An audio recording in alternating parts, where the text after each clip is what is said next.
எனக்கு பின்னால் பேச வருகின்ற வைகை புயல் அவர்கள் இந்த மேடையில் அமர்ந்திருக்கிறார்கள்.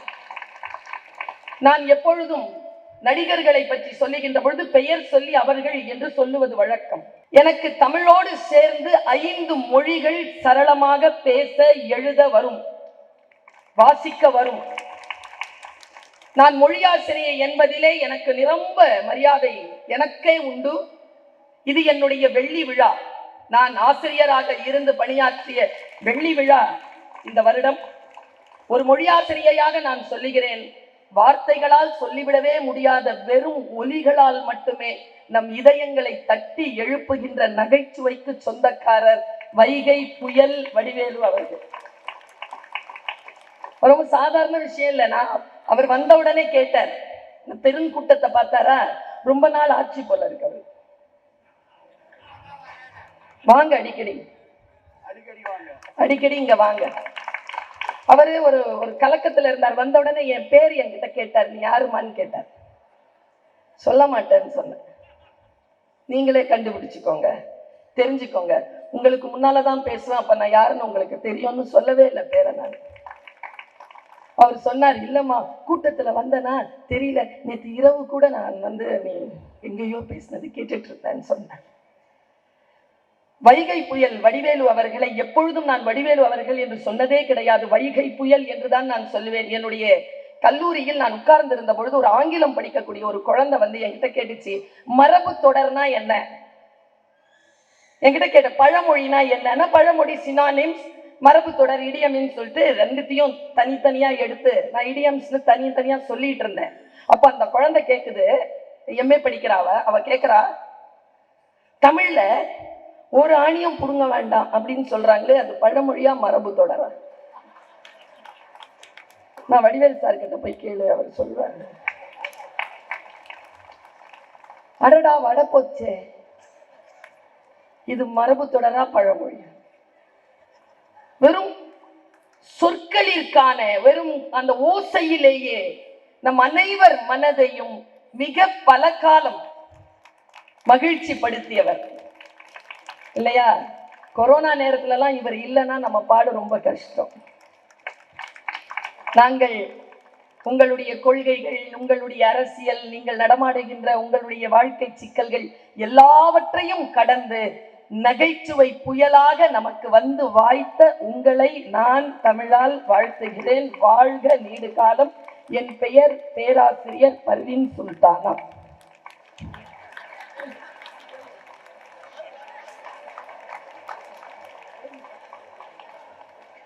பர்வீன் சுல்தானா பேரை இங்க எழுதக்கூடாது, இங்க எழுதணும். ஏன்னா நாங்கெல்லாம் திராவிட மரபு சார்ந்தவர்கள். இங்க எழுதிக்க மாட்டோம், இங்க எழுதுவோம். புத்தி சார்ந்து சிந்திப்பவர்கள். சகோதரி பர்வீன் சுல்தான் அவர்களுக்கு முதல்ல நான் மன்னிப்பு கேட்டுக்கிறேன். நான் ஏன்னா கூட்டத்திலிருந்து வர்றப்ப முகம் தெரியுது, பேர் மறந்து போச்சு. இந்த கர்மம் அந்த மூளை மறந்து போச்சு. மேலே வந்தோடனே உங்கள் பேர் என்னன்னு கேட்டு தொலைஞ்சிட்டேன். இது வரலாறை விட பெரிய தகராறாக இருக்கும் போது. ஐயா பிறந்த நாள் அன்னைக்கு, முதலமைச்சருடைய பிறந்த அன்னைக்கு இது பெரிய பஞ்சாயத்தாயிரம் போல் இருக்குன்னு எனக்கு நேச குடலை பிரட்டிடுச்சு. அப்போ கூட பாருங்க, என்னுடைய பெயர் பர்வீன் சுல்தான், என்னுடைய படிப்பு ஆஹா ஓஹோ ரைட்டு. நான் எழுதிக்கிறேன்னா அங்கே எழுதக்கூடாது, இங்கே எழுதணும். அங்கே கூட அது கரெக்ட் தானே பார்த்தீங்களா? இங்கே எழுதுனா அது வேற மாதிரி காதல் ஆயிரமுல்ல, அது தப்பாயிரும். இங்கே எழுதுனா தான் மூளை. வாத்தியார்ல பேசல, பாடமே நடத்திட்டு போயிருக்காங்க பாருங்க. எவ்வளவு சிந்தனையாளர், எவ்வளவு அறிவாளர் அப்படின்னு நினைச்சிருக்காங்க. உண்மையிலே மன்னிச்சுங்க சகோதரி அவர்களே, இனிமேல் இந்த பேரை மறக்க மாட்டேன். இப்போ பேர் ஞாபகம் இருக்கு. இந்த வர்ற வாயில பூரா என்ன போறாங்க, அங்கே வர போயிட்டு வந்துடுறாங்க. தலைவரை போய் பார்த்து அங்கே அவருடைய நான் இதுவரைக்கும் மாமன்னன் நல்லா நடிச்சிருந்தீங்க, வாழ்த்துக்கள், ரொம்ப நல்லா நடிச்சு. இங்க பாருங்க, உங்களுக்கு எத்தனையோ பேர் விழா எடுக்கலாம். அதாவது ராஜரத்னம் பிள்ளை வாசிச்சுட்டே வரும் பொழுது, நாதஸ்வரம் வாசிச்சுட்டே வரும் பொழுது அவருக்கு பெரிய உயரிய தேசிய விருது கிடைச்சது. அப்ப அவர்கிட்ட கேட்டாராம், உங்களை நீங்க ரொம்ப பெரிய ரசிகரா யாரையாவது பார்த்திருக்கீங்களா? யாருன்னு உடனே பார்த்திருக்கேன். உலகத்தில் இருக்கக்கூடிய பெருந்தலைவர்களும் மிகப்பெரிய ஆட்களும் உங்களை பாராட்டுவதெல்லாம் பாராட்டு அல்ல. ராஜரத்னம் பிள்ளை சொன்னார், நான் ஒரு வாட்டி ஒரு கோயில் திருவிழாவுக்கு வாசிச்சுட்டே போயிட்டு இருந்தேன். பக்கத்துல ஒருத்தன் ஒரு குடியானவன் தலையில பெட்ரோல் மார்க்ஸ் வச்சுட்டு வந்தான். நான் ஒரு பிர்கா வாசிச்சேன், பலே அப்படின்னு தூக்கி அப்படி பிடிச்சான். அதுதான் என் வாழ்க்கையில் கிடைத்த ஆகப்பெரிய, அந்த மாதிரி சொல்ல, அந்த பலே தான் சூப்பர். நான் எப்பவுமே யாரையுமே ராஜான்னு சொல்ல மாட்டேன். நான் சொல்றேங்க, இந்த நூற்றாண்டில் தமிழ்நாட்டிற்கு கிடைத்த மன்னன் ராஜா. ஏன் ராஜான்னு சொல்றோம் தெரியுமா? நான் ஏன் சொல்றேங்கிறத சொல்றேன், காரணத்தை சொல்றேன். சாதாரணமா புகழ்ந்து சொல்றதுக்காக சொல்லல, உண்மையாவே அவர் ராஜா தான், நமக்கான ராஜா தான். மக்களாட்சி தான் இது, மக்களால் தான் தேர்ந்தெடுக்கப்படுகிறோம். மக்களால் தேர்ந்தெடுக்கப்பட்ட மாமன்னன். பாருங்க, பைபிள்ல ஒரு ராஜா வராங்க. பைபிள்ல வரக்கூடிய அந்த ராஜாவுக்கு என்ன பேர்னா சாலமோன்னு பேரு. அவன் பேர் அழகனா, அவனை போல் யாருமே உடுத்தியது கிடையாது. அவ்வளவு பேரழகா அவன் உடுத்துவானா. அவ்வளவு சிறப்பான மன்னன். தாவீதை விடவும் மிகப்பெரிய மன்னனாக கொண்டாடப்பட்டவன் சாலமோன். ஆனால் சாலமோன் மன்னனாக கொண்டாடப்பட்டது அவன் அழகினாலோ அவன் ஆடை அலங்காரத்தினாலோ அல்ல. வரலாறு இப்படி சொல்லுகிறது. ஒரு முறை சாலமோன் குதிரையில வந்துட்டு இருக்கும் பொழுது படை பின்னால வருது. அப்போ காட்டு வழியா அந்த படை போகணும். ஒரு மரத்துக்கு கீழே எறும்பு ஊறிட்டே இருந்துதான். எறும்புகள்ல ஒரு எறும்பு சொல்லிச்சான், குதிரைப்படை வருது, நம்ம செதஞ்சு போயிடுவோம், நம்ம பாதுகாப்பா போயிடலாமா?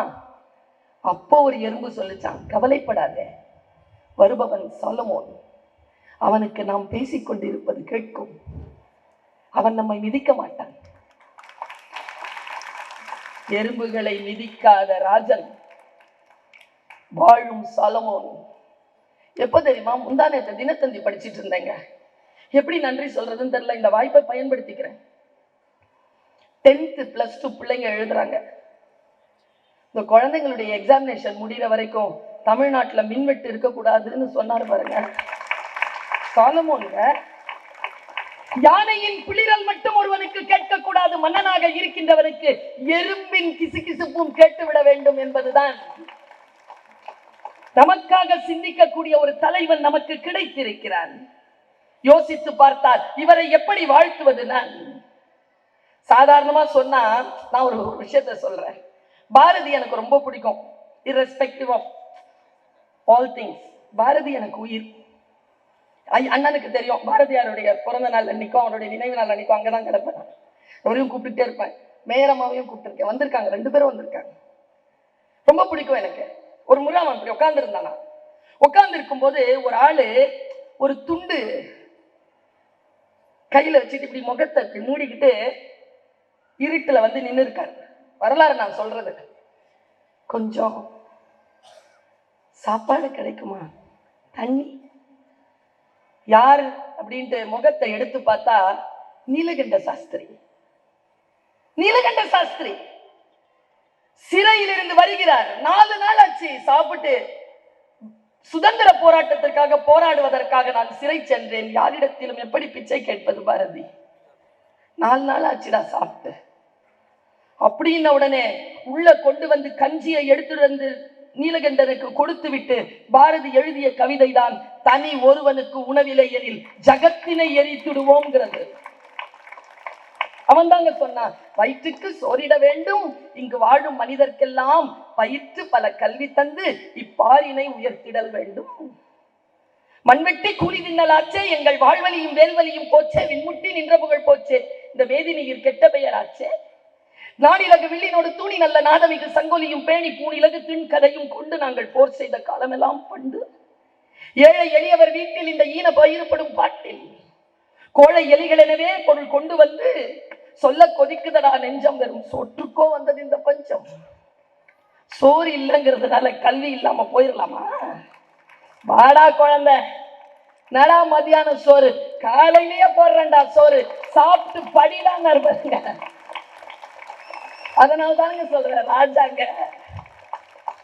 நம்ம வாழ்வை சொல்லுவாங்க இல்லையா, தாழ்வுற்று வறுமை மிஞ்சி விடுதலை தவறி கெட்டு பாழ்பட்டு நின்றதாமோர் பாரதம் தேசம் தன்னை வாழ்விக்க வந்த மகான். அதனால் தான் அவருடைய பிறந்த நாளுக்கு நாங்கள் எல்லோரும் வாழ்த்தி கொண்டிருக்கிறோம். இந்த வாழ்த்து அவரை நிச்சயமாக அடுத்த தலைமுறை வரைக்குமான ஒரு ராஜாவாக கொண்டு போய் சேர்க்கும். இவருடைய அப்பா அவர் சொல்றாருங்க, கடைசியா சொல்றார், தலைவார் தலைவானே சொல்லி பழக்கப்பட்டுட்டேனா, அப்பா இறந்துட்டார், ஒரு முறை அப்பான்னு கூப்பிட்டுக்கோவா. கலைஞர் இறந்த போது அந்த டைம்ல தாங்க அப்பான்னு கூப்பிட்டார் அந்த பையன். அப்படி வளர்க்கப்பட்டவர் பாருங்களேன். அவங்க அப்பா என்ன பண்ணாருன்னா வள்ளுவருக்கு சிலை வச்சார். 92 வருஷங்க வயசுங்க. அவர் வயசுல அந்த மாதிரி புத்தி நமக்கு இருக்குமாங்கிறது வேற. முதல்ல அந்த வயசு வரைக்கும் இருப்போமா, அதுவே பெரிய கொஸ்டின். அந்த வயதில் 92 வயதில் ராமானுஜருக்காக காவியம் எழுதினார். தளபதி நினைத்திருந்தால் என்ன வேண்டுமானாலும் செய்திருக்கலாம். ஆனால் ஒரு தனையன் தன் தகப்பனுக்கு செய்த ஆகப்பெரிய உதவியும் நன்றியும் என்ன தெரியுமா? தன் தகப்பனுடைய ஆழ் மனதில் ஆன்மாவில் இருந்த அந்த ஒலியை தன்னுடைய ஆன்மாவின் காதுகளில் கேட்டு தன் தந்தைக்கு சிலை எடுக்காமல் தந்தையினுடைய பேனாவுக்கு சிலை எடுத்தார். பாருங்க,